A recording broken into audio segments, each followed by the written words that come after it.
Hey everybody, it's James Lindsay. You're listening to the new Discourses Podcast, and we are still talking about the woke right as opposed to talking about the woke left. Although I'll still do lots of podcasts about that. Don't worry if that's what you're here for usually.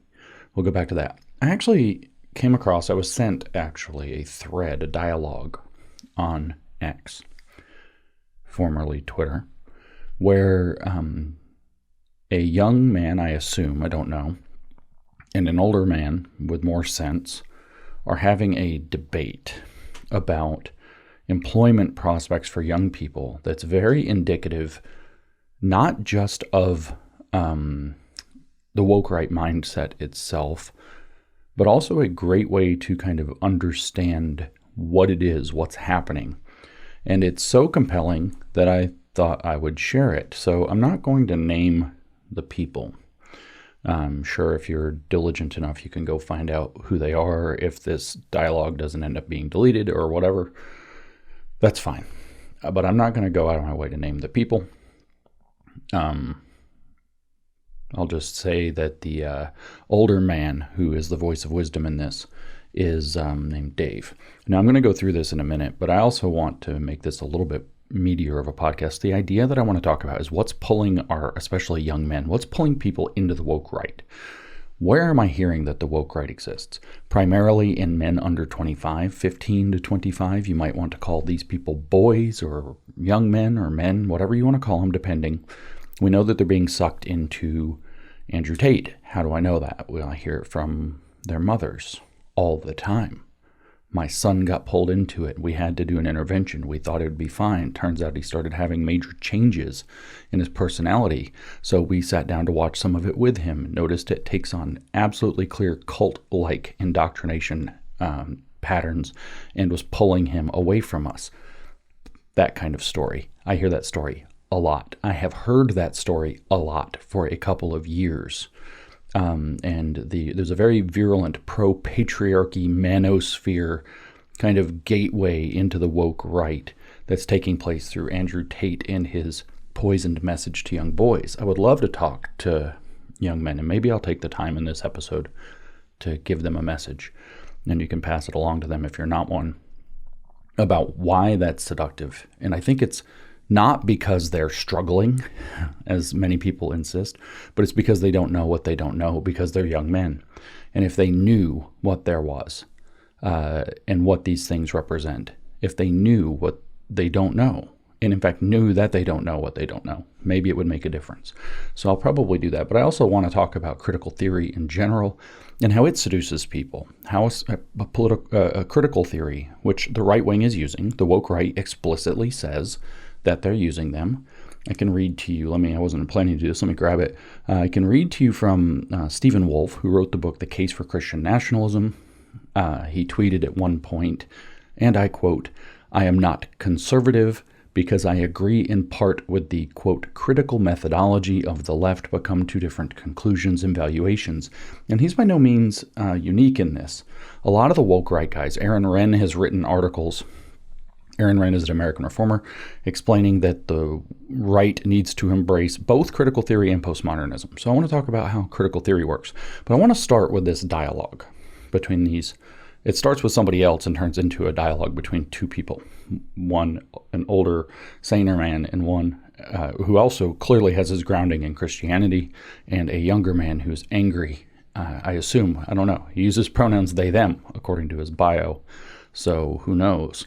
But it says, it starts with the debate being all about this Panda Express, which I'm referring to as Operation Panda Express, which is that the woke right have glommed onto the idea that telling our young men that they should get into entry-level jobs, and yeah, they're competing against people who are coming in on visas or foreigners or of other races or whatever the hell their issues are, that they should build up their experience through entry-level jobs, and that there are lots of, granted, service sector, not great jobs like at Panda Express that people could be getting and starting to build their way out. Now, I don't know if you know there's a background context here, which is since COVID, Talk to anybody who works in like literally anything, any manager. Any hotels are particularly bad for whatever reason.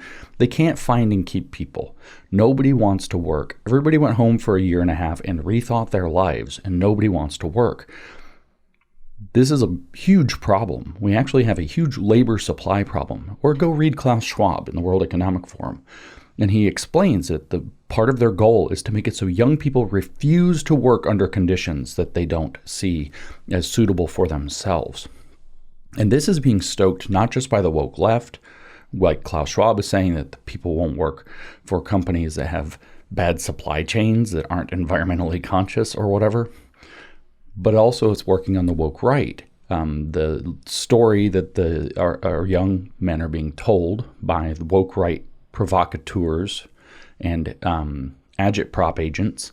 Agitprop means agitation and propaganda. So if you're reading something online that is agitating you and that has a propagandist quality, that was a technique that was perfected by Vladimir Lenin. We've talked about that. We did a podcast about agitprop, actually, one of these episodes. So you're being manipulated, and they are manipulating our young men, particularly our white young men, or whatever the hell they refer to as heritage American young men, which is the way that they say things like white without saying white, into believing that they should be coming popped straight out of college with a 6-figure-a-year job and not so much college debt, and that they've been cheated and the system is set up against them. And oh, by the way, you can't have your 6-figure-a-year job because we're giving it to somebody with an H-1B visa.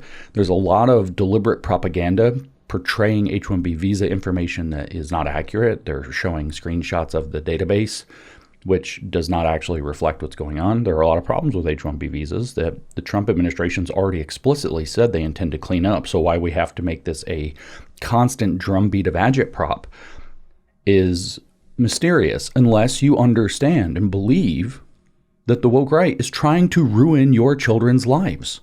They are trying to extract political power by turning your children angry and against their own society, exactly the same way the left critical theorists did. So the right critical theorists and the left critical theorists have the same goal, and your children, your adolescents in particular, and young men are their target. So the context of this is the idea of Operation Panda Express. The claim is, in Operation Panda Express, is that the conservative old guard, the people who don't get it, who don't know what time it is, who aren't woke right, are trying to tell people, suck it up, do your best, work hard, get a job, try to compete, build some experience, get out there, make a difference. Whereas the woke right is feeding them a line of entitlement. That's designed to keep you down. That's designed to make you suffer. That's designed to, one of their taglines is, where it used to be learn to code, now it's learn to fry, or learn to work the fryer. In other words, you're doomed to a shitty fast food job for the rest of your life because you won't have any options. Of course, what the woke right's not talking about, and again, this is where I was saying young men don't know what they don't know. What the woke right's not talking about is that the point of an entry-level job isn't to do the entry-level job. That needs to be done. But the point in the sense of, the American dream, which is what they're destroying, by the way, for our kids, the point in the terms of the American dream is that you're supposed to go and get experience working in a working environment, working with managers, learning how the scheduling works, learning how the keeping up with your duties works, learning how taking responsibility makes a difference, learning how you can actually take responsibility and possibly climb the ladder, building basic skills at working with people, working in environments that you're not familiar with, picking up new skills to solve problems and deliver in the job capacity, all of which, regardless of whether or not there's a deep fryer in the new place you go, are transferable job skills that make a huge difference. That's why job experience matters. That's why when you're going to apply for a coding job outside of college, your potential employer, is actually interested in whether or not you fried things at McDonald's or Panda Express. They want you to have some kind of experience like that. And it's not so that they can turn you into a wage slave where you've learned in your job to be held down. It's because you pick up transferable skills about taking responsibility to get a job done. Because the point of the job is not to go to work and do some stupid tasks like it's an extension of college, like it's an extension of high school, like it's an extension of elementary school, like it's an extension of daycare. That's not the point. The point of each one of these jobs, the point of the job is to solve problems in the world. That's called creating value. That people will then pay for the solution to that problem providing that value. And so if you can demonstrate that you have problem-solving capacity, the capacity to take responsibility, to see something that needs to be done and make sure it gets done and make sure it gets done well, even if it's outside your normal job duties, those kind of things are transferable skills that employers are interested in. And it doesn't matter if there's a deep fryer or a computer terminal or an oil rig involved. Those are interesting things to potential employers. These are the kinds of skills. They're not soft skills. I almost call them soft skills. They're more important than skills, but they're not like what you learn in college. These are the kinds of skills that actually build a civilization. What you learn in college doesn't build a damn thing. And in fact, college right now is particularly the case. And that's wrapped into this Operation Panda Express too. One of the lines is that, we're saying that the completely wokeified colleges, one of the lines, for example, Charlie Kirk wrote an entire book about this. So they're trying to undermine Charlie Kirk because that's his line in TPUSA. Why? Is it because they want to undermine TPUSA? No, it's because they want the power that TPUSA has for themselves.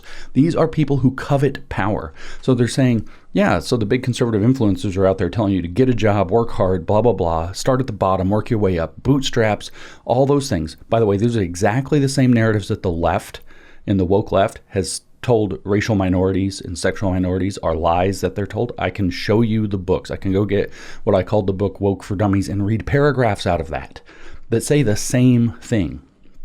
But what they're saying is, part of that message is, don't go to college, it's woke, it's a waste of time. And so what they're now saying is, they don't want heritage Americans to go to college, meaning the conservative movement that they want to gut and replace.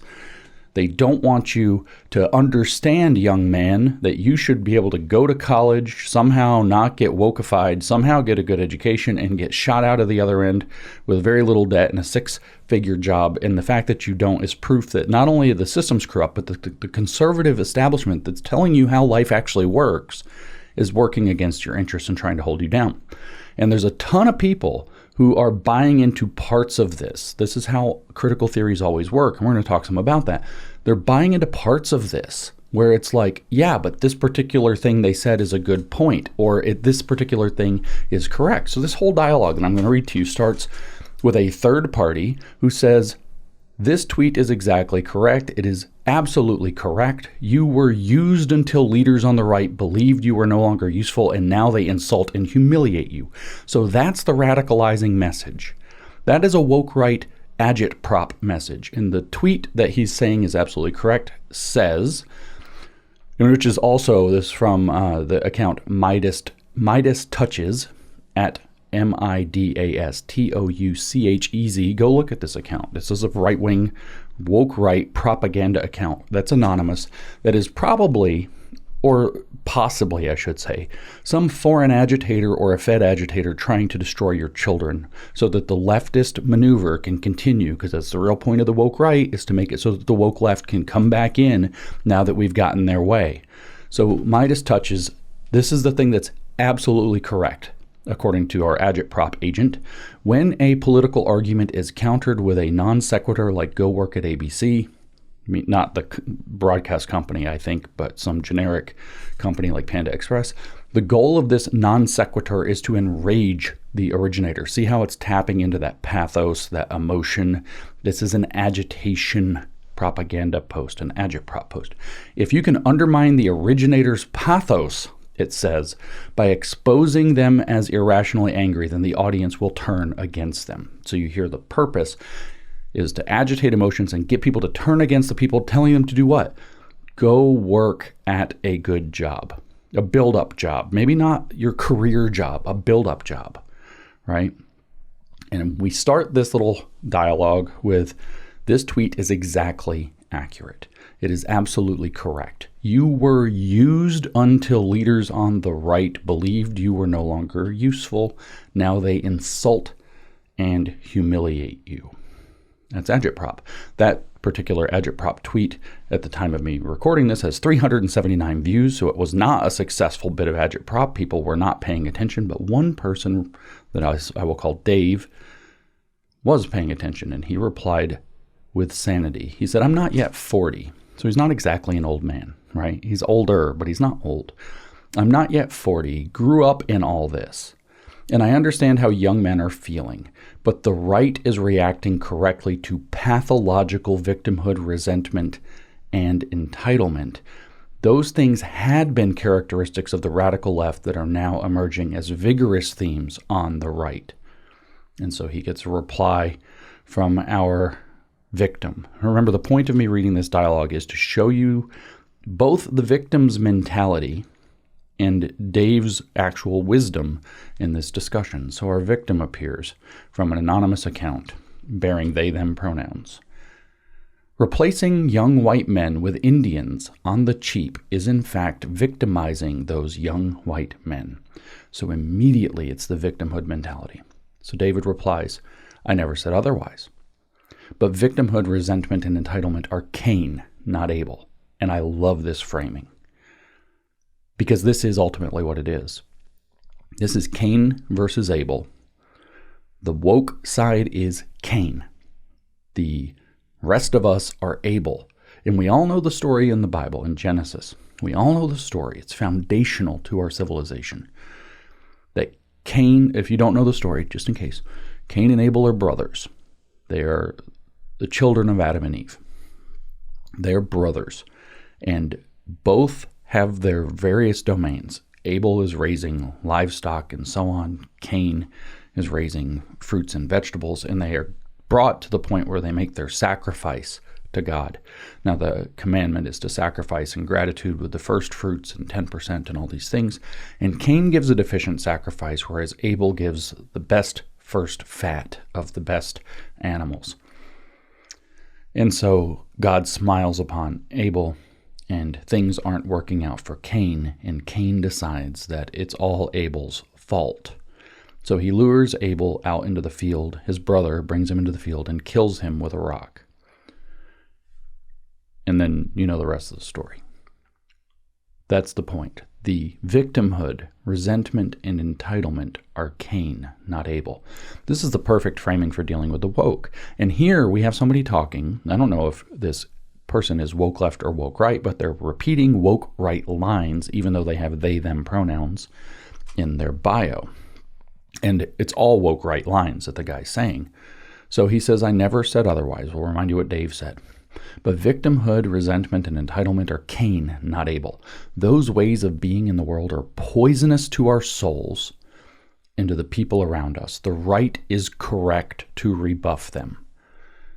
To which the victim replies, and it's victim in his own eyes. This is a person with self-pity, consumed by self-pity. And whatever you think of Stephen Fry, not everybody likes him. Stephen Fry gave a wonderful 3-minute speech. You should look this up. A wonderful 3-minute speech on self-pity in an interview many years ago about how it's the most destructive human emotion. Cain is the spirit of self-pity that turns into murder. And so here's what our self-pitying victim says in this dialogue. Quote, correct in the sense of losing the culture and power, but feeling good about it. So you see now the shift. This person, this poor self-pitying victim, doesn't care about right and wrong anymore. They care about losing the culture and power and, quote, feeling good about it. Because that's the line the woke right's being fed, that the conservatives like to lose honorably. We like to lose with our principles, almost like we're weirdly masochistic. Look how virtuous we are, even though we lose. We have no power. So the obsession with power, and in fact, the valorization of putting power over principle, is the seductive line. I know we're talking about Cain and Abel here, but the serpent is the serpent, and that's the whisper of the serpent. So Dave says that the right is correct to rebuff victimhood, resentment, and entitlement. And this guy says correct, in scare quotes, in the sense of losing the culture and power, but feeling good about it. To which Dave replies, would you rather live in a world ruled by Cain or by Abel? Yes, it is more difficult to have the emotional control to argue and debate with a loving heart, and to do the work to win hearts and minds to your side without power and coercion. But then it will be Abel in power, not Cain. That's wisdom, folks. That's biblically grounded. That's wisdom right there. It's the hard road of doing things and doing things right, rather than giving in to your emotions. It's logos over pathos. It's order and righteousness even when it's being spit on. It's accepting persecution for doing the right thing because it's the right thing, which is Daniel Penny, right? It is more difficult, Dave teaches, to have the emotional control to argue and debate with a loving heart and to do the work to win hearts and minds to your side without power and coercion. But then it will be Abel in power, not Cain. And Abel, remember, the story, what does Abel represent? Abel represents the brother who made the good sacrifice, who actually gave of himself to what he was trying to honor and was rewarded for it. So in other words, it's not even Abel in power. It's Abel serving through power is what that symbol is, right? How does our good self-pitying victim, woke right mentality reply to that? I currently live in a world ruled by Cain, and the few Abels running around are telling me to suck it up. So the world is evil, therefore I should be evil, is his answer. The world has gone bad, therefore I need to go bad to keep up. Everything is degenerate, so I can only compete if I too am degenerate. Which, by the way, is the geopolitical story, right? That's what we heard from the Biden administration when they were saying that we have to become like China to compete with China. Same story. I currently live in a world ruled by Cain, and the few Abels running around are telling me to suck it up. So the people who are coming in and saying, yes, it's difficult. Yes, it's hard. You have to have emotional control. You have to proceed with a loving heart. You have to reject victimhood, resentment, and entitlement. And it sucks. And you're going to have to do some sucking it up. Or, and as my parents said, because I think a lot of this is just typical fatherless behavior. My parents, and they weren't perfect, but they were great, had a lot of lines that are etched in my memory, as anybody who grows up with parents will have. And one of the lines that I have etched in my memory from my parents is, life's not fair. Get used to it. You just have to, right? You do have to suck it up. I can't tell you the thousands, I don't know, they say probably millions is more than real. Tens of thousands of times. I heard my mom say something to that effect. My dad say something to that effect. I can't tell you how many times I heard them tell me, life's not fair, but it builds character. Or you don't like doing this, but it builds character. So guess what? Character matters. Character means Abel, not Cain. And this guy says, well, the world lacks character, so I should lack character. And the people who are telling me otherwise are to be resented. The few Abels running around are telling me to suck it up.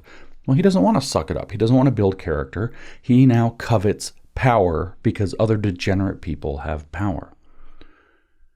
Dave replies again with wisdom. He says, the belief that only Cain can get things done is the core of the woke worldview, systems of power and oppression, etc. It's exactly right, Dave.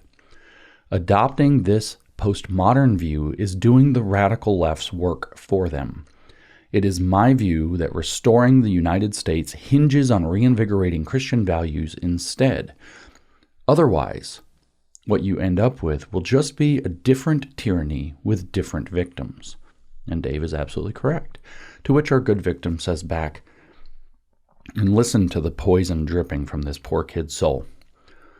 A society of Abels cannot survive with Cains walking around.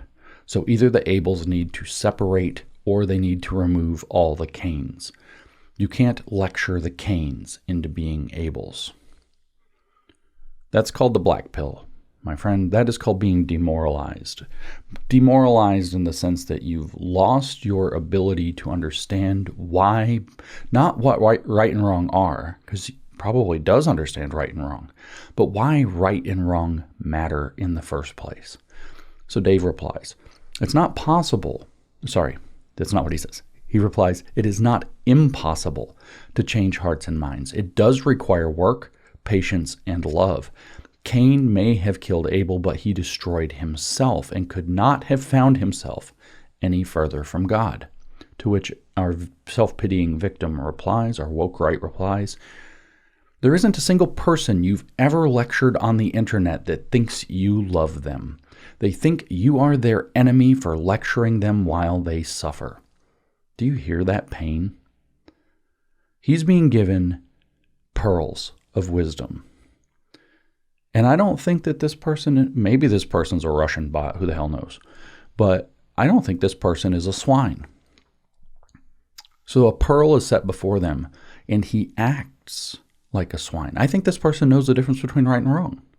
I think it's clear this person knows the difference between right and wrong and has accepted that the world is simply wrong, so he has to be wrong. The world is filled with Cains, so Abel cannot be. In other words, what he is he is a man who is reducing him to a swine who cannot appreciate the pearl that's put in front of him. There isn't a single person you've ever lectured on the internet that thinks you love them. So you can love the people that you talk to, but they don't think you do. They don't think you care. Why? They think you are their enemy for lecturing them while they suffer. I think this kid should probably go back and reread the story of Cain and Abel. And David replies with more wisdom. Being kind or loving is not the same as being nice. It would be nice of me to tell a suffering young man his anger is just and his vengeance will be justice. He'd feel good, vindicated. But love would be helping him see how anger and resentment will actually ultimately destroy him. And this is the truth. This is the crux of why we're losing our sons to woke right. They have this anger. Their soul has this poison, which was put there by the left. And they are having it stoked up by these agitprop agents. And here we have Dave saying very wisely, very truthfully, exactly what this person needs to hear. Being kind or loving is not the same as being nice.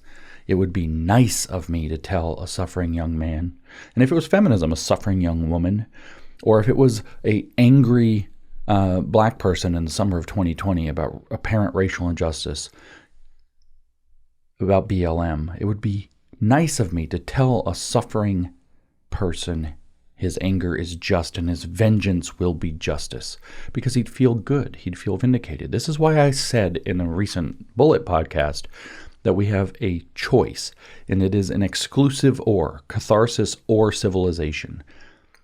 It would be cathartic to tell and have these young men and others act out in their anger, and that their vengeance is justice, and they will feel good and they will feel vindicated, and the horse of pathos will drag their chariot into the abyss.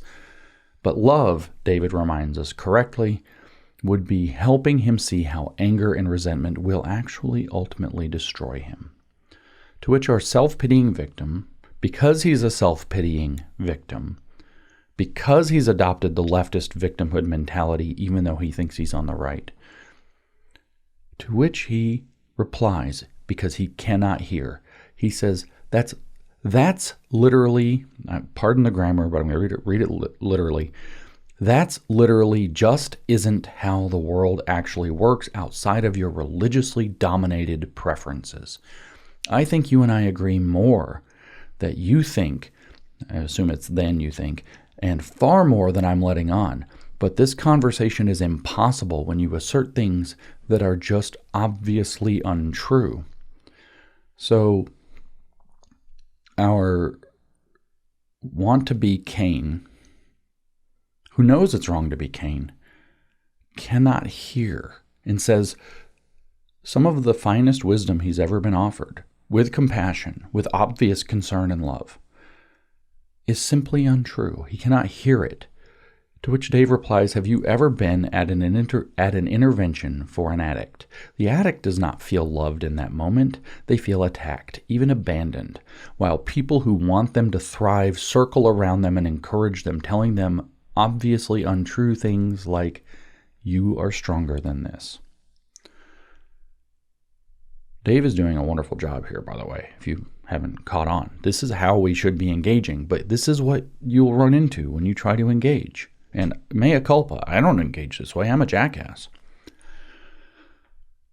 Our self-pitying, poisoned victim who's adopted woke Cain ideology replies, "What the world needs right now more than anything is actual brutal honesty.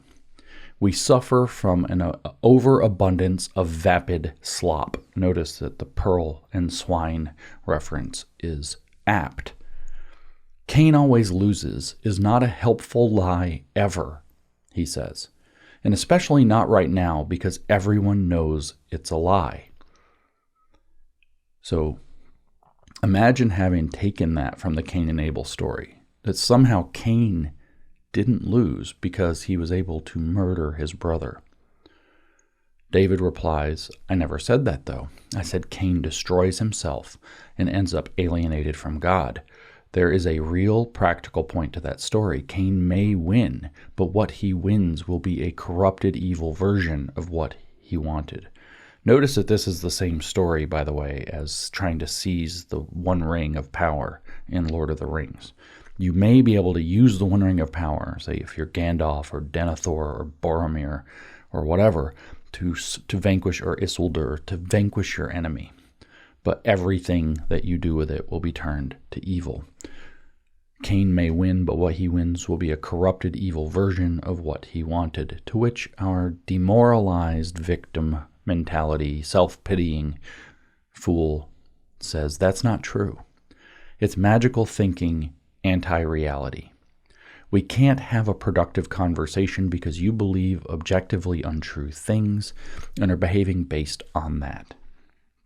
He simply cannot hear the wisdom that Dave is very obviously sharing with him with very obvious concern. I would have given up on this crap a long time ago. And in the last line, David says, "It is true, though. If what a man wants is a wife and children, but he's not willing to make the appropriate sacrifices to be worthy of those, what he's going to end up with is alimony and child support and seeing those children every other weekend. Everything is like this." And that's true. That's true. And so this is where, I kind of want to segue into these people don't know what they don't know. And it's not just in the light of this conversation. I think about this a lot. I say this occasionally. I've said it on stage to crowds, but I've said it in person. I get asked sometimes what I would tell young men. Sometimes in front of groups of young men, large or small, sometimes one-on-one, sometimes just talking to one of their parents. And I have a variety of different answers I give, but pretty consistently, one of the things I'll tell young men is that they don't know what they don't have. They don't understand. So most of you, I would assume, know I'm married. I've been married a long time. I've been married getting on. This year will be 21 years that we've been together, most of it married.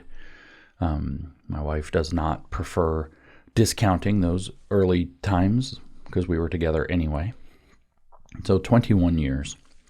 And we have a very close and very positive relationship. We are each other's best friends. We spend an inordinate amount of time together. We sometimes, end up, say, getting a Uber to a hotel if we travel together. This actually happened. It was actually a hired car somebody got for us. And we left a fairly nice hotel to go to the airport, and we just interacted like normal. We weren't in public. We're not going to be like public displays of affection too much, or like I think we were holding hands or something maybe. And we're talking and laughing and reflecting and whatever on the trip we just had. We're headed to the airport. This was in Miami. This was at the end of 2021, by the way, after the DEI, the Marxist Roots of DEI conference is when this happened. She went with me. And so we get out of the car, and the guy, the driver, gets our luggage out of the trunk for us. Very nice, very kind man. And he says that he wants to take a second to stop and thank us. And what he wants to thank us for is letting him be, in a sense, kind of the last part of our honeymoon. At this point, 2021 being 4 years ago, I think we'd been together 17 years. This was no honeymoon. But this is how a stranger perceived our everyday interactions even the way that we act in public. And again, there wasn't like we were all over each other or inappropriate for the scenario of being in a, car with somebody else that we don't know. So we have a very good relationship. We're best friends. We rely on each other. She's my platform. She's my base. She's my calm. She's my peace. She's the place I go when the world is spinning and I can't. And everything can just get set aside. And it's fantastic. And I tell these young men, you don't know what I have. The reason that you fall for somebody like Andrew Tate isn't because we don't have good male role models or whatever. It's because you don't know what you don't know. You don't know what you don't have. You don't know what I have. You don't know what return on investment you get for making the investment in a wife that you spend years and lots of sacrifice and lots of challenges and lots of disagreements, years building together with, building things in your life together with, which bonds you, putting meaning into the things around you that you're building, that you're spending time together in, connecting with each other, finding ways to work with the differences in your personalities. You don't know what that looks like. And I tell him, you can't tomorrow, next week, next year. You cannot have what I have because I built it over 20 years. And there's no shortcut. There is no, you're entitled to this, and therefore you should pop out of college and just have it. And if you don't, society's cheating you. You get what I have in my marriage by working for 20 years to make it with another person, making every necessary sacrifice along the way, and having somebody that you've chosen well enough to be worthy of making that investment in. So my advice to them is find somebody that's worth making an investment in. Then make the investment. Making an investment means sacrificing. It means setting things aside. It means giving the best 10% of your first fruits to something else that matters more than you do, something bigger than you. I'm not saying my wife is bigger than me. I think she matters more than I do. I think a lot of things. I think she's better than I am in most ways. But our relationship is bigger than either of us. And what it returns to us is invaluable. And the only way you get that is by making those dedicated, consistent sacrifices to building it. It's the same as buying a piece of property or a home. You have to, and I know that's another point of anger and resentment and challenge here for these people. It is not easy. It's harder now. That's unfair. And some of that can be blamed on people who made selfish decisions, but not all of it. Some of it can be blamed on the evil freaking monsters that we should actually be trying to get out of power, who want to destroy the world and take it over for communism. Some of it's very purposed and evil. It's not the result of boomers being blind and selfish and not caring about your plight. It's not all that people don't care about you, you self-pitying turd. There's other sides to things. But if you're going to buy a house or a property, you look for a good property that's worth investing in. If you're going to build a company, you look for a product or a service you can provide that's worth investing in. In other words, it will return on investment. And then you make the sacrifices. You work hard hours. New Discourses isn't exactly a banging business, but people have heard the story. I worked for 15 months before this company. I built this company for 15 months with no pay. None. Zero. People accuse Mike O'Fallon of being my funder. Mike O'Fallon put down, he had money before COVID. He works in travel and tourism, guys. He's a travel agent, especially with international stuff and cruises. How do you think those went during COVID? So he had more money back then, and he thought New Discourses was a winning investment. So he invested some money in getting a website built. You can crunch the numbers for yourself and figure out how much stuff like that might cost. Holding a conference, a couple of different things to put us on the map, to get content, to put videos out, to do the video editing, whatever. So he invested some money in that. And we've paid him back. The company has. But the company for 15 months was operating without making any money. 15 months. That's what you have to do if you want to get a business off the ground. You're going to have to pick a possibly winning investment, which is a risk because it might not be. And then you're going to have to dedicate yourself into bringing that thing into the world.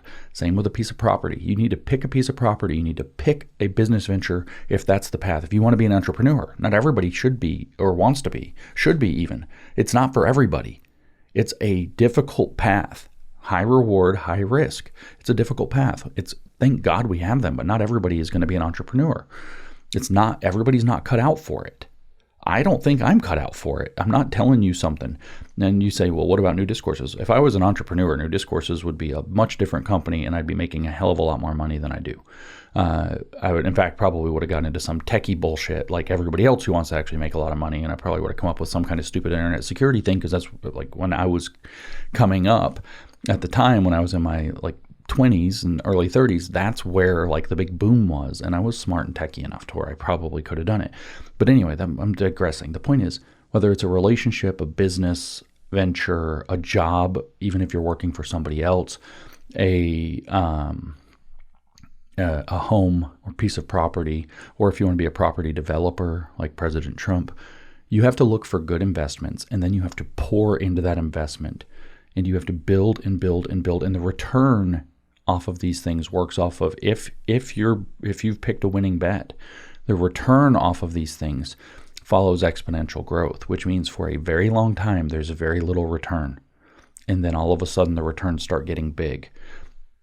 And you can't have what I have. Not tomorrow anyway, not next week. You cannot be a senior engineer project manager next week. You can be an engineer, you can graduate, you can be the top of your class, you can be a number one hotshot straight out of college, you can have done an internship, and you can go get your first engineering job, and you're not going to be a project lead that year or the next year. You might pick up a project in 4 or 5 years. That's a realistic expectation. After you've built some real experience, depending on your industry, if it's something where people's lives are at stake. I have a friend who's an engineer in Alaska who works on ports and docks and bridges in the ocean in Alaska, where it's rough and things are like the tides can be 20, 30 feet sometimes, and the weather can be horrific, and there's ice and there's silt and there's all kinds of challenges and earthquakes, and people will die if they get it wrong. And he told me a couple of years ago that all these kids coming out of college right now have this entitlement. They're like, I want to be a project manager, like a year in. And he's like, I can't make you a project manager. I can help you get the experience, but that's a 20 or 30 year project. 20 years in, you become the project lead. And the reason is because you need enormous reservoirs of experience. It doesn't matter how hot shot of an engineer you are. It doesn't matter how good you are at differential equations. It matters that you know how to handle the circumstances that come up with leading a major engineering project where people's lives are significantly on the line and millions of dollars are on the line if things go wrong. And what happened was these people would come up with every manner, what this guy told me, they came up with every manner of excuse, like our self-pitying person. Well, you just don't want women, or you're just against young people, or you don't like people who look like me or have my ethnic background. It was all bullshit. He's like, he's straight up was, of course, he's older. He's confused by why would they say this? There's no shortcut to experience. And that's what I'm saying. Young people don't know what they don't know. This poor guy here, our poor self-pitying victim here, doesn't know what he doesn't know. That the world that people actually want to live in is not a world of Keynes. The world that people want to live in is where enough people, maybe it's only 20%, maybe it's 30%, are ables or trying to be ables, who are making the legitimate sacrifice to build something worth having. That is the world we actually want to live in, and deciding that the only way to compete in a world of Keynes is to become Keynes yourself actively works against building that world. The world this guy wants does not exist through the woke right. Do not let the woke right lie to you and tell you they are the only ones who have solutions. They have no solutions. Their solutions are Keynes. Their solutions are, we become Cain, we pick up the rock, Abel's in our way, so we kill Abel, and then we take the rock and we find the other Cains and murder them until we get whatever we think we can get in the world. And if we get murdered in the process, well, hell, that's just life. That's their vision. That's the Hobbesian vision at the bottom of their philosophy, and it's not a solution. The solution is what Dave has presented here. It's righteousness. It's making the sacrifice. It's building to something worth having.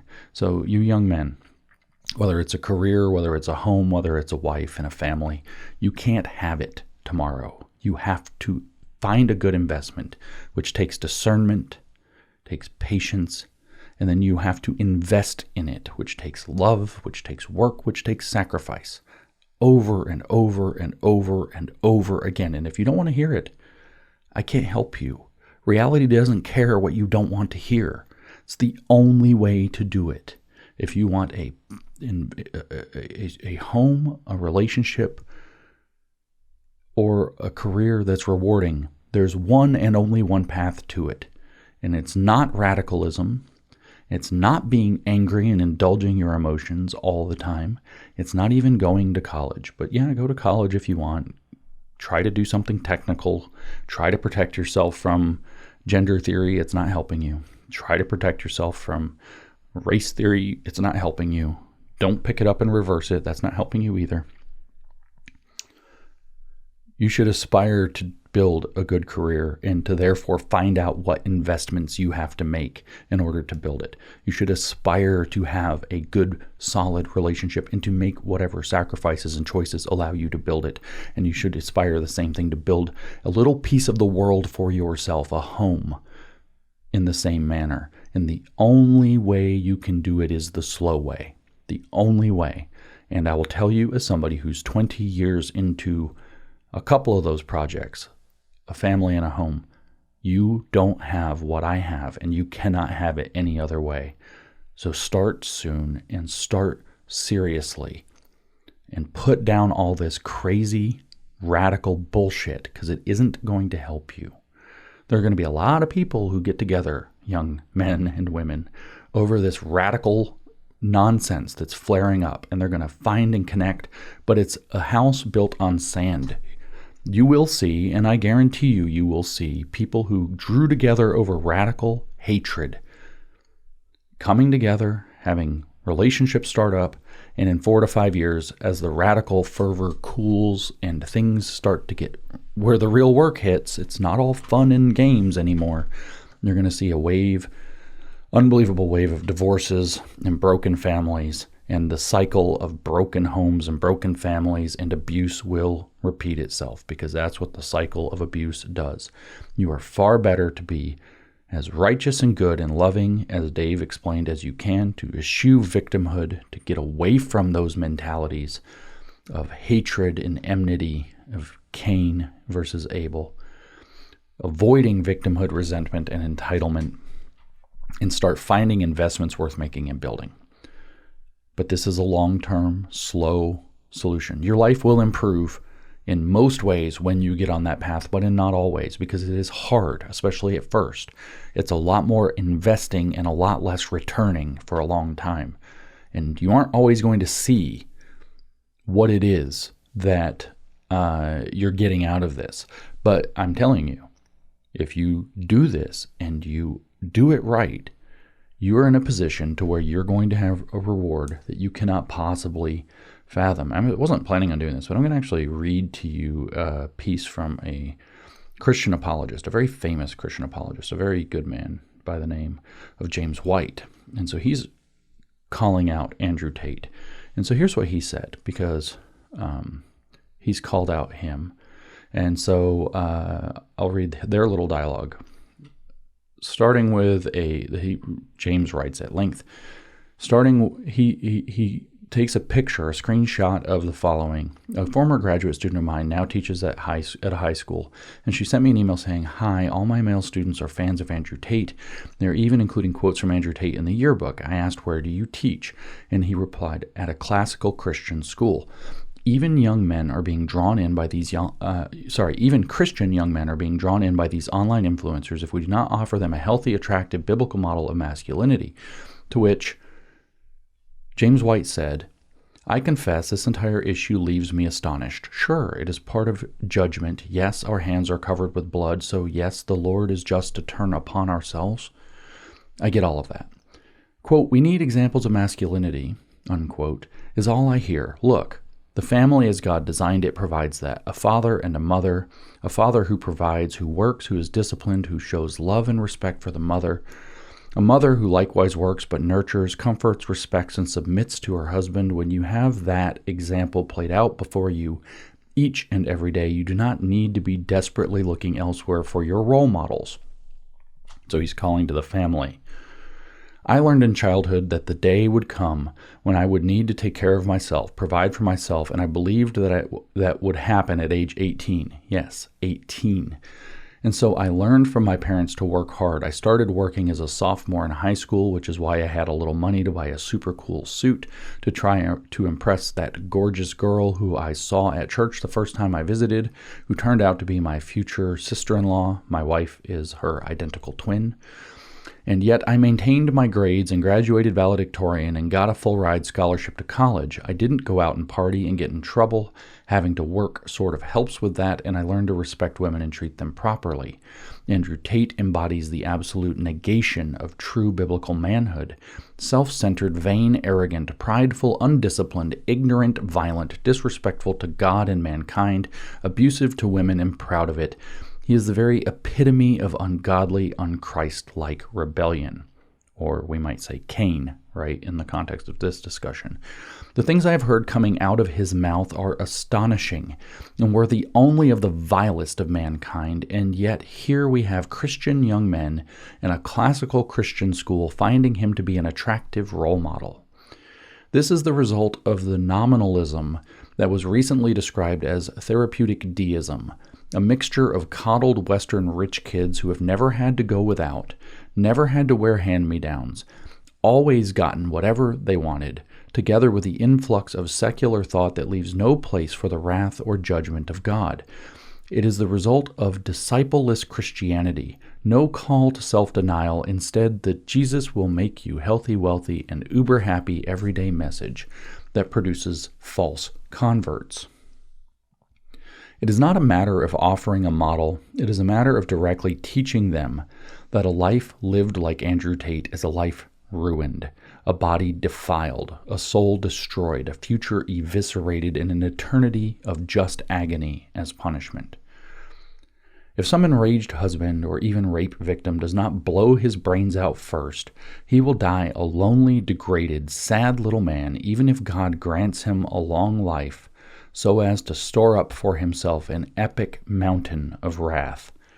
Unless he turns from this life, renounces it, sells all he owns to make reparations to all he has harmed, and turns to Christ in helpless abandon, seeking forgiveness, he will be remembered as an example like Nero, an example of the worst of mankind. I might suggest a different analogy. Not Nero, Jeffrey Epstein.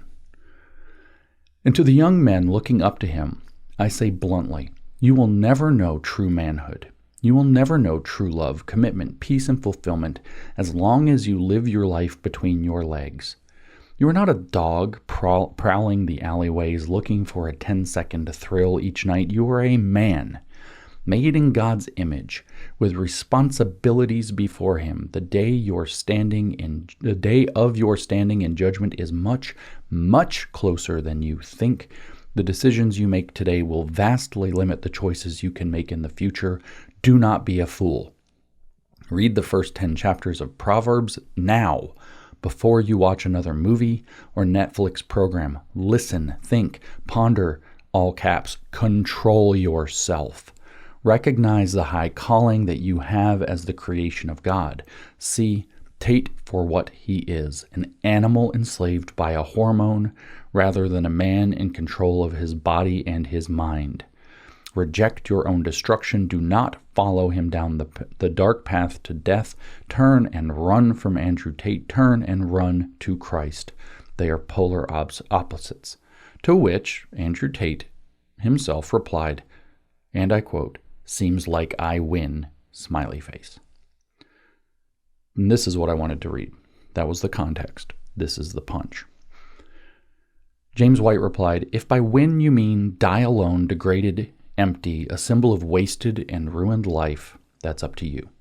Shortly after you close your eyes in death, which may come upon you at any moment, especially given the number of people you have abused and used for your own pleasure in your life, you will stand before the holy God. He has already warned you and given you more than sufficient time. Having overlooked the times of ignorance, God is now commanding men that everyone everywhere should repent, because he has fixed a day in which he will judge the world in righteousness through a man whom he determined, having furnished proof to all by raising him from the dead. Acts 17:30 and 31. The empty tomb in Jerusalem is the proof God the Father has given to all that the day of judgment is coming. The judge will be the risen and the enthroned Son, Jesus the Messiah, and he will be judged the righteous. He will judge in righteousness. By your own confession, so this is addressing Andrew Tate, you have no righteousness. You have rejected God's law, dishonored your own body, and abused others thousands by your own testimony. You are guilty of every form of rebellion before your Maker, and you have no excuses. Islam offers you nothing. By the way, James White is one of the most celebrated Christian apologists that debates Muslims. The woke right have attacked him for this, by the way. The woke right also attacked him for these messages, saying that this is an example of weakness that will continue to drive young men to Andrew Tate. It's to give you an idea of where the woke right... Who am I talking about there? I'm talking about Nate Fisher. He said that. Trying to stay above it, right? He didn't say that James White is weak, but as this is all you have to offer as an example, young men are going to continue to go to Andrew Tate. He can pretend he's scolding, even though he's encouraging. But James White debated Muslims and is so widely respected by the Muslims he's debated without ever giving an inch on his faith that it's astonishing. And the reason that he's so widely respected by so many Muslims that he's debated so vigorously is because he's never once misrepresented their beliefs. James White, probably better than any living Christian, understands Islam and understands it deeply and can represent it correctly while trying to debate and take it down. So when he says Islam offers you nothing, he knows what he's talking about. Islam, he says, offers you nothing. The only hope you can ever have, the only hope anyone can ever have, is in repentance, turning from your evil and rebellion and turning to Jesus, the powerful Savior. He can take out the heart of stone you now rejoice in and give you a heart of flesh. He can teach you, despite how scarred and torn your manhood is, to be a true man, a true servant. He could even show you how to love, but not until you turn from your rebellion. That's also not to put James in a bad place. This also is the message of Dumbledore about Voldemort in Harry Potter. So this is a story that has been told and resonated many, many, many times in broad pop culture. This isn't just something Christians would resonate with. This is the Harry Potter story too, or I should say the Harry Potter story is very profoundly Christian in that way. So here's the punchline, and this is the part I wanted to get to because of what I've just said. You want to know what winning is? I have been married to the same beautiful woman for almost 43 years. My daughter is pregnant with grandchild number 6. My oldest granddaughter, if she marries and has a child around the same age as my wife and I did, will give me the chance to hold a great grandchild. That, Mr. Tate, is winning. And indeed, and it takes 50 years. You can't have it tomorrow. So how does somebody reply immediately? The top reply to that wisdom. Again, the woke right are not swine.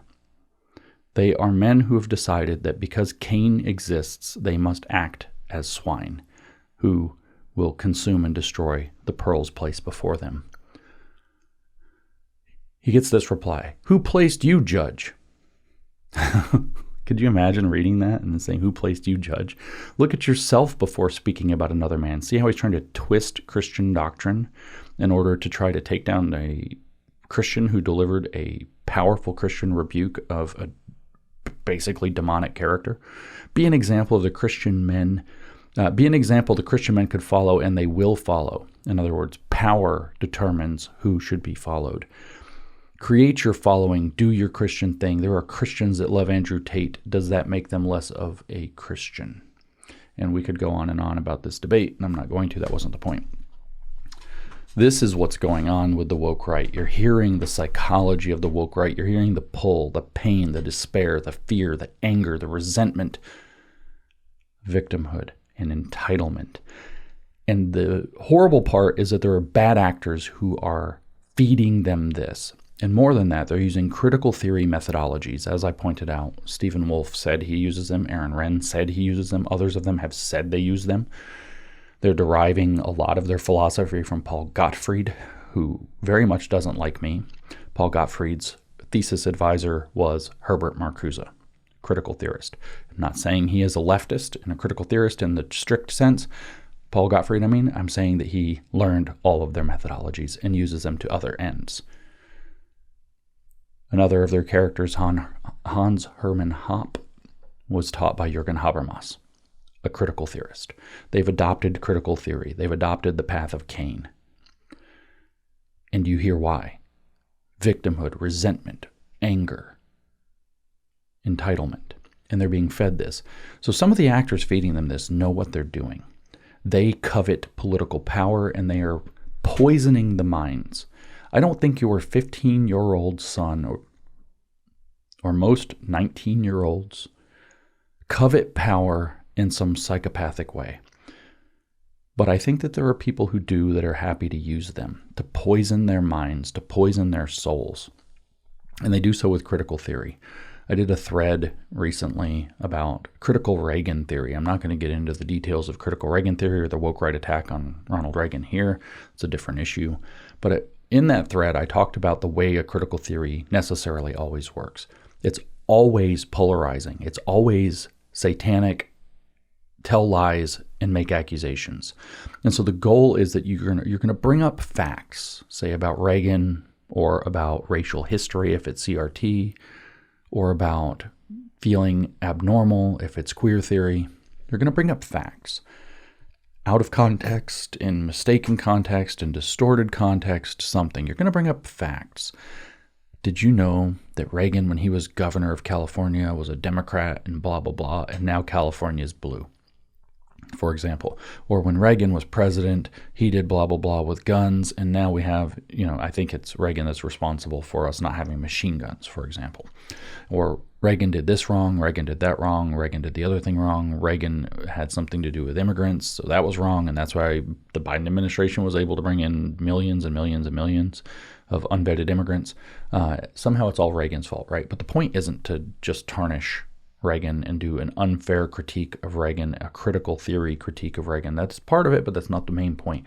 The main point is the polarization it creates, because that creates two images of Reagan. Reagan as generally good guy and Reagan as villain of history. And the polarization is done around that dynamic. People are forced to choose by the argument. So engaging in the argument only makes it worse. It's like somebody's dumped a gigantic pile of shit into the room, and every time you decide to engage in the argument, you're going over and picking up some of the shit and wiping it on things. And you're just spreading the shit around, right? But you can't not, right? That's the mid-level violence of the provocation. So the goal, though, is to say, well, there are people who think that Reagan's a bad guy because we woke them up and they're more enlightened and they understand the world better. Everything you've ever heard was a lie. It sounds like Satan. It sounds like the serpent in the garden. It is. Same story. And then there's people who are saying, no, Reagan was pretty good, imperfect, had some issues, blah, blah, blah, did great things for America, stopped Soviet communism without having a war, anti-fascist, did not have to take America into fascism to do it. And you can America's a shining city on the hill, blah, blah, blah. And you can hear why people that want fascism might not want, or that want communism might not want Reagan remembered in a positive way, right? And so there's going to have these people who are like, they feel like they woke up to the hidden truth that Reagan was really the cause of all of our problems and a villain of history, or that Churchill was the villain of history. There's another one that they're seeding, right? And then you have people who are saying sane things. But the problem is that the accusation of critical theory is the people saying sane things are asleep, that the people saying sane things are some bad name, like in this case, neocons, who are trying to box out real history, who are trying to lie, trying to control you, trying to keep them, the critical theorists, out of power. And that's what it's really about. So the goal is to polarize. The goal is to polarize, is to make a unified group split with hatecraft. That's the goal of the critical theory. The facts, the details, it's all irrelevant. America is a racist country, or no, actually America is a country that did an awful lot to overcome racism. That was the CRT split. And depending on which one you believed, you were either the people or the enemy of the people. Here, Ronald Reagan, Panda Express jobs, whatever it is, there are the people who want to hold you down by keeping you believing that stuff that are fundamentally evil. They're the enemies, actually, though, of the true people who have awakened to the real realities of history, the lies that you have been told and did not even know. Everything you've been told is a lie. Come with us. Eat of the fruit. God said you shall die, but it's not true. Come with me. And this is the story that we fought with critical theory and these analogies to things like Cain and Abel and to Adam and Eve and the serpent resonated. People understood that what they were dealing with was evil. What they were dealing with was satanic accusation and lying and distortion and manipulation. And now that it's coming in through apparently right-wing avenues, from characters who have positioned themselves as right-wing avatars and influencers, and that it's speaking into the concerns and frustrations of right-wing young people and all people, really, in a world that has been made unjust very strongly by a communist provocation against us. Now that it's coming in the guise of the right, now that it is the same wolf in new Republican clothing, people can't see it. And it's fooling them. And these are the messages that we hear from James White, from Dave in the thread. This is the lure, the attraction, the evil of the woke right. And I said in a recent podcast about Two Front Wars, I said that the target on both sides is ultimately our children, our young people. Maybe not the little kids with this yet. Hitler had a Hitler Youth that probably is coming. But certainly the teenagers, the young men. And as you can hear from our self-pitying victim mentality woke right character that Dave was talking to, that I read that thread about, as you can hear, he's not able or ready to hear the truth. He's demoralized. He's injured. He's hurting. And so in a recent space that I did on the woke right, people asked near the end, like, what in the world what do you do with this? They can't hear you. They're demoralized. As Yuri Bezdomov said, you present them with evidence. They can't see it. They deny it up until the boot is smashing on their balls, is what Yuri Bezdomov said. You can show them the concentration camp and they'll say it's a fake. They won't believe you until the boot crashes down on their balls, is how he says it. And what do we do about this? And I said that the answer actually has to be what Dave did, basically, in that dialogue. You have to, and what James White did, in far sharper and starker terms, standing up to Andrew Tate. I said that the answer is essentially the offer of Christianity. And I think it works equally well, whether we take it literally as Christians do or whether we don't. That we offer the invitation to come back. You have a future here. You do not have a future there. There is a future for everybody in a society of Abels. There is a future for nobody in a society of Cains. Come back. Repent of your error. Own the mistakes that you made. Make amends to the people that you injured. And you will be welcomed back. And you will have all of the opportunities that are in front of you. This is the fundamental thing. And for them to understand that offer of invitation and forgiveness is real. This is the magic juice of Christianity, guys. I'm not the grace part and the whole theological side. This is why it builds social structures that can be amazing. That offer of being welcomed back, following repentance and reparation is real. And you make good on that promise when it happens. Each time it happens, you make the invitation, now without being naive, without being fools, without making stars out of people who aren't ready for the fame because they've had a conversion. But you make the offer and you make good on the offer. And you remind these people that this is a timeless moral truth. It is bigger than them. And that if they participate in the process of owning their error, owning their sin, repenting it, and making reparation where they did harm, that in fact there's plenty of room for them. And this is the message. And I hope many of the people I've heard, let me just give you a dose of hope. I've been ahead of the curve on a lot of things in my time. And I get attacked. Being ahead of the curve is never fun. Never. Right? So I've been very despairing of this one because I've only been attacked comparably once, and not really. I think this is the worst. The right has been vastly more vicious to me than the left ever has been. So let that sink in on you for a minute. I had no friends, very few. I shouldn't say no. I had a handful of friends, but most people let me twist in the wind or abandoned me or turned on me. This one's been bad, and I've despaired, and here's why. Because every time I've been ahead of the curve before, I was crazy, something wrong with me, lost the plot, whatever. And then somebody comes along and tells the story later, and everybody sees it, and it's just obviously true. And I still remain the crazy one. Nobody apologizes. I think in the entirety, over probably a dozen issues, I've had maybe 3 to 5, "I'm sorry you were right and I treated you badly" messages. "I'm sorry you were right, I treated you badly." And in every case, just like what I said a minute ago, I'm like, you know what? Life's hard. No big deal. And we move on. Sometimes I've become friends with these people. But I think with all the issues prior to this, which has to be at least a dozen times that I've been right ahead of the curve in a big way, I think honestly I've had 3 to 5, "I'm sorry you were right and I acted badly."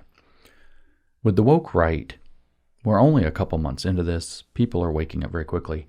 I get 3 to 5 messages of that type a day, every day. I have never received them meaningfully before, here and there, to the credit of a literal handful of people. I have received 3 to 5 a day, every single day. I've received some this morning. I didn't see it. I didn't believe you. You were right. It's very, very frightening. Actually, I'll pull one up, not that I received yesterday, and actually read it to you if I can find it quickly enough. I've got too many things open here. Very nice little message this guy sent me that I've worked with in the past, and he didn't go too hard, but he was pretty bad about the woke right thing. And so he reached out and said very politely, "James, I honestly wasn't sure if I was with you on the woke right stuff, but I'm 100% with you now, and I see it as a large problem as a Christian, especially as people worshiping online figures instead of Jesus while they claim to be followers of Christ. Thank you, and I'm sorry." So there you go. There's reasons for hope. And I replied to this young man. He told me what he's doing in his life, and he's making some good moves. And I said, we need good men to stand up. This was a guy who was not so polite to me a couple of months ago over something that I was going through a lot. And my reply, I'm just telling you, the correct way to deal with this is somebody who owns it, the water goes under the bridge, and we move forward together. And this, I'm not holding myself up here. I don't have time to carry drama and resentment. I have too many things going on, frankly, anyway. All I'm saying is that this works. This is the right way to go. The examples are copious. The examples are countless. The examples are real, and the examples are biblical. So I encourage people to think that way. So this is the mindset of the woke right. Parents, this is what your boys particularly, but also your girls are facing. The girls are afraid. The girls want boys who will protect them, and the boys are going to show ridiculous lengths to which they're the best protector ever, to which they will indulge in crazy things, bad things. They will become Cain to impress the girl. And your sons, your daughters, they need to know that this is not the way. And I urge you, as I've urged people, I urged you in the last podcast I recorded too, I urge you to do this now. Do not wait. Do not let this fester. Reach them early before it's too deep. We just lived through a decade where the left took our children, in many, many cases, mine included, as we now know, very far away from us. And if you wait until it's too late, there is no bringing them back. Bring them back sooner rather than later. Get involved. Ask questions. It's exactly the same advice that we're giving parents dealing with the woke left. Get involved, ask questions, see why they're doing this, see what their motivations are, see what their fears are, see what their concerns are, and give them the advice that they hopefully still can consume, unlike our self-pitying friend in that thread. So thanks for listening. I hate that we're talking about the right rather than focusing on the left. I want to go back to talking about Lenin and Mao. I want to go back to talking about the World Economic Forum and UN. But here we are. We have to deal with this right hand of the left, this new attack from the left through the right that's coming after us. And to do that, we have to understand it. So I hope this podcast has been enlightening in that regard.